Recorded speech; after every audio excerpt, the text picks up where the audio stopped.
नमस्कार, मी डॉक्टर बबिता पाटील। तर आजच्या या व्हिडिओमध्ये अम्लपित्त निर्माण होणारे मी मेन 5 कारणे सांगणार आहे।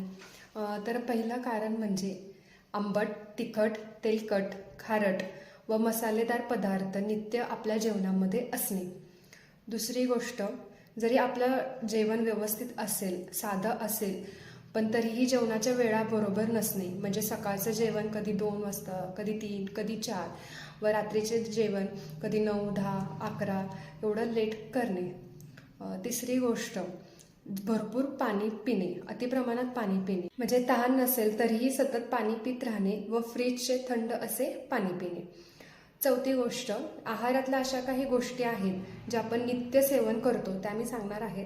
पहिली गोष्ट, तूर डाळ, दही, पोहे, शिळे पदार्थ व विरुद्ध आहार। विरुद्ध आहार मी आधी सांगितलेलंच आहे, तसंही 1-2 एक्झाम्पल सांगते। दूध भात, दूध चपाती किंवा चहा चपाती हे नित्य खाण्यात येत असतं, त्यामुळे हे पित्ताचा त्रास होऊ शकतो। व नॉनव्हेजचं अति प्रमाण असणे, म्हणजे आठवड्यातून 2 ते 3 वेळेस होणे।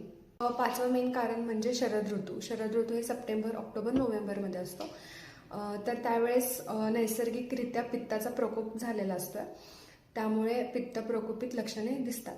तर उद्याचे मी माझ्या व्हिडिओमध्ये हे लक्षणं कमी करण्यासाठी किंवा आपण कोणती काळजी घेऊ शकतो हे सांगणार आहे। धन्यवाद।